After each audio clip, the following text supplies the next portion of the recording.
My brothers and sisters, magandang itanong, sino nga ba para sa iyo si Kristo? Ano ba ang pananaw mo sa kapangyarihan dito sa mundo? Kaya ako natutuwa na nitong mga huling araw, parang nakikita natin yung kaibahan ng pananaw sa kapangyarihan. At ang pinakamakapangyarihang pwesto sa ating bayan ay ang presidency. Alam niyo, pag ako'y tinanong ninyo ngayon din, Father, sino yung bang aming iboboto?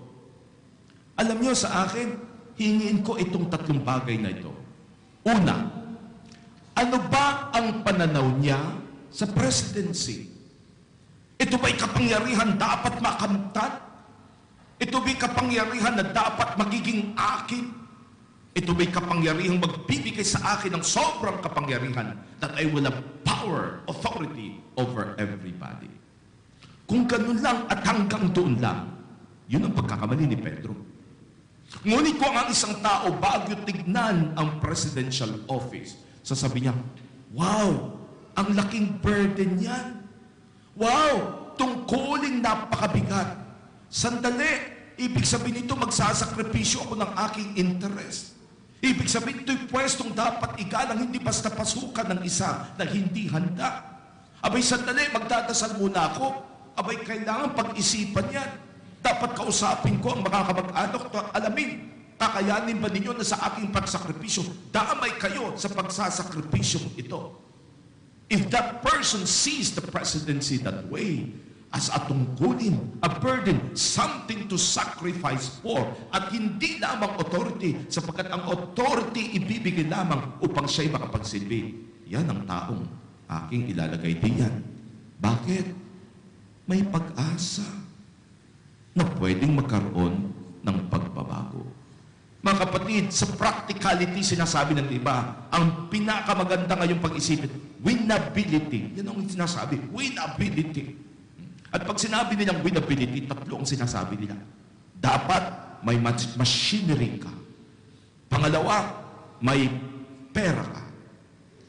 Yun ang mahalaga. Machinery at pera. Meron pa akong isang hindi na biglang nawala sa isipan ko. Machinery, pera. Hindi ko na mamaya babalik yan. Popularity! Yun! Popularity. Akin ang masa. Kilala ako. Nasa telebisyon ako. Inaasahan ako ng mga ito. Mga kapatid, kung ang lahat ng yan lang ang batayan mo, magkakaproblema pa rin tayo. Kasi mananalo yan. Hindi dahil sa kung ano paman. Because he has the machinery, he has the money, he has the popularity. Pero ang dapat ilagay mo riyan ay yung tao who will be an agent ng pagbabago. Hindi lang yung manalo siya. Kasi pag nanalo siya at mali ang pananaw niya sa pwestong kanyang nakamtan, patay tayo lahat. Ngunit ko ang hangad niya na ako'y makatungtong riyan upang ang kapangyarihan sa akin ipinatong magiging gagamitin ko sa pagbabago ng bayang ito. Yan, saludo ako riyan. My dear brothers and sisters, ang tagal nang may katiwalian sa bayan natin. Ang hangad natin ngayon ay ang isang tao pwedeng magbigay ng pagbabago. At ang magandang katagang gamitin ko, na pagkatapos siya'y maluklok, pwedeng muling mangarap ang Pilipino. Mangarap na mayroon ng tunay na hustisya at ang mga tiwali ay pakukulong tunay.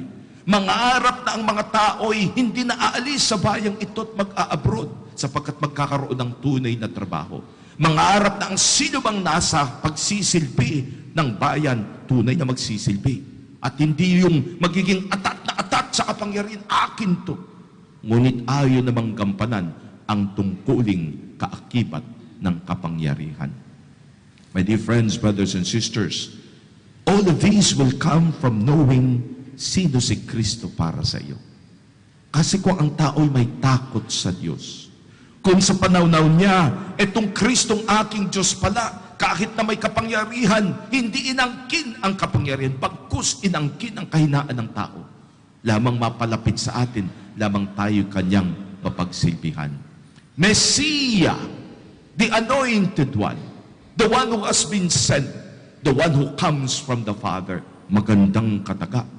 Ngunit makataga na ang kaakibat pala nito, alam ni Kristo na pagkanya itong gampanan at mailigtas ang mundo. Krus, kahirapan, pigati, dusa, kamatayan ang sa kanya'y nag-aantay.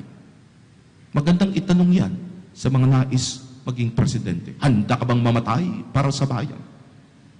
Handa ka bang magsakripisyo? Handa ka bang i-let go ang lahat ng interest mo, pati na rin ang mga interest ng mga kamag-anak mo? Sapagkat ang number 1 para sa iyo ngayon, pagsisilbi, magiging handog, tunay na blessing sa bayang ito.